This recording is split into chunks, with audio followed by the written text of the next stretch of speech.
What about the current valuation of Berkshire Hathaway, the flagship of Warren Buffett? You heard well, today we will delve into the latest financial buzz about Berkshire, notably taking into consideration the first quarter results. I have to tell you anyway that the video of today will be purely academic, so it should not be taken as a financial advice. But before grabbing the popcorn, press the subscribe button down below, the thumb up and the bell to remain updated on our latest financial insights. Of course, here on Beyond Alpha.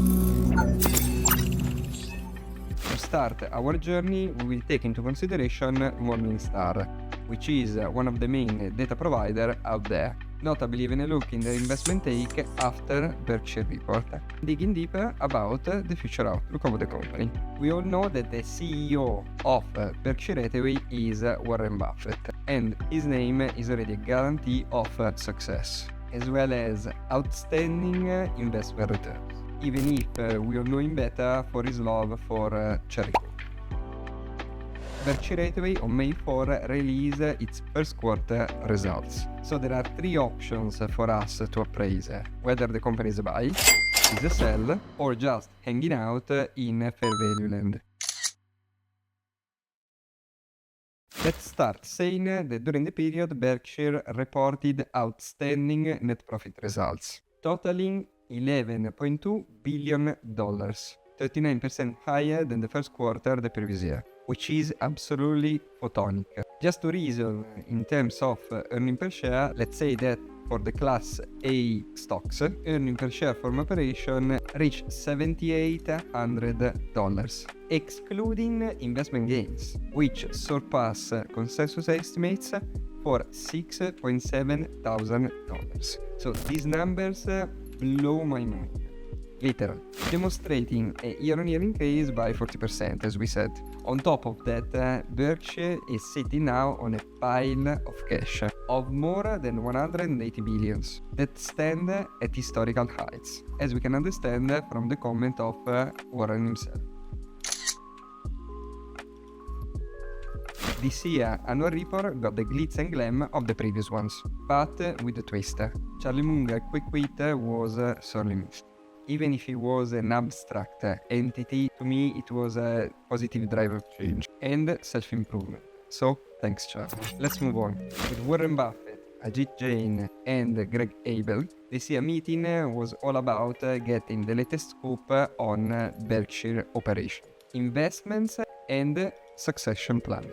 Oh, and of course, there were plenty of questions, as always, about economy and, most importantly, the usual question to the Oracle of Omaha. Yes, but what are the juicy takeaways? Morningstar spilled the beans. We are talking insights about Geico, climate change concern, notably in the field of insurance sector, and Warren Buffett idea about future capital allocation, plus distant rambling about a possible dividend.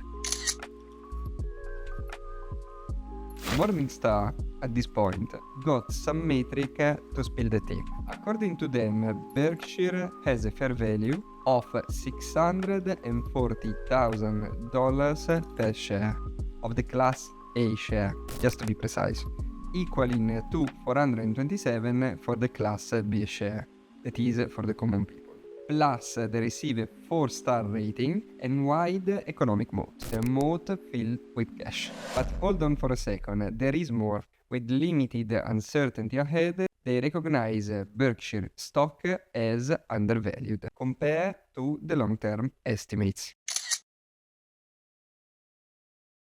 Morningstar shed some light in these regards on the key metrics they use in order to appraise the company and to give their financial valuation, like the fact that the economic moat is more than the sum of the parts of Berkshire Hathaway divisions, but also mentioning that the insurance segment will not be conducive of astonishing economic developments to develop a maintainable competitive advantage.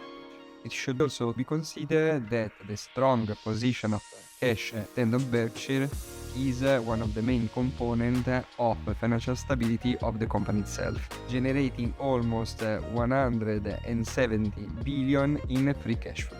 More precisely, for the bull case, Morningstar appraised a book value per share increasing at a compounded annual growth rate of more than 18%, compared to 10.2% of the S&P 500.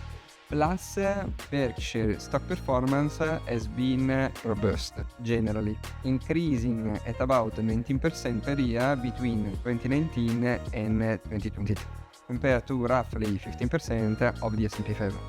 So let's say that in technical terms, Berkshire has been historically overperforming, and some traders see Berkshire as the golden goose for investments. Plus, Warren Buffett Midas touch, what's not to love? But hold on, not everyone is singing Berkshire praises. The bears are lurking in the shadows, raising concerns about the Berkshire size. First of all, its ability to find golden deals that can meaningfully impact the company performance. And the elephant in the room, number 3, Warren Buffett legacy. Plus, all the increasing risks in the insurance business. That is among the top exposures of Berkshire. Let's say that it is in its DNA, and it is impossible to detach Berkshire from insurance and insurance from Berkshire. They are two faces of the same coin. So not an easy job, and not a work in the park, even for Berkshire. This is why it is of foremost importance always to invest with prudence and with knowledge. And in the research of this knowledge, people and investors are actually wondering whether it is time to buy, sell, or hold on tight. But let's have a look if a Morningstar valuation makes sense or not. I will take into consideration the Class B shares that are the most commonly traded. The Class A share are just for super rich people. So the Class B share trades actually at $407 per share, with a 52 weeks range between 319 and 430. One of the main metrics I would like to look at is the price-earning ratio, that currently stands at 12.1 times. So let's say that all in all, if we apply some kind of standard principle, the company is not cheap. But financial analysts usually take on multiple metrics from their personal perspective. So there is no one-size-fits-all approach, but according to the personal perspective, what is a reasonable target price? Also considering the market movements that are driven by sentiment, or simply by their future expectation about the company performance. For a deep dive about my personal approach towards company valuation, write valuation in the comments below. I will be more than happy to provide a dedicated video for you. I promise it is gonna be. So guys, we reached the end of the video. I hope that this deep dive through the eyes of Morningstar help you understanding a bit better how financial analysts value a company and provide what is called a target price, or a price that the company is likely to reach within a reasonable time span, but also what are the metrics and the reasoning behind this kind of valuation. But before saying goodbye, I would like to thank you really a lot for tuning in, and remember that in the world of investing, it is not just about bull and bears. It is all about making informed decisions and embracing the quirks of the market. Until next time, stay curious and stay tuned to Beyond Alpha, because when it comes to finance, it is not about generating alpha, it is about what lies beyond.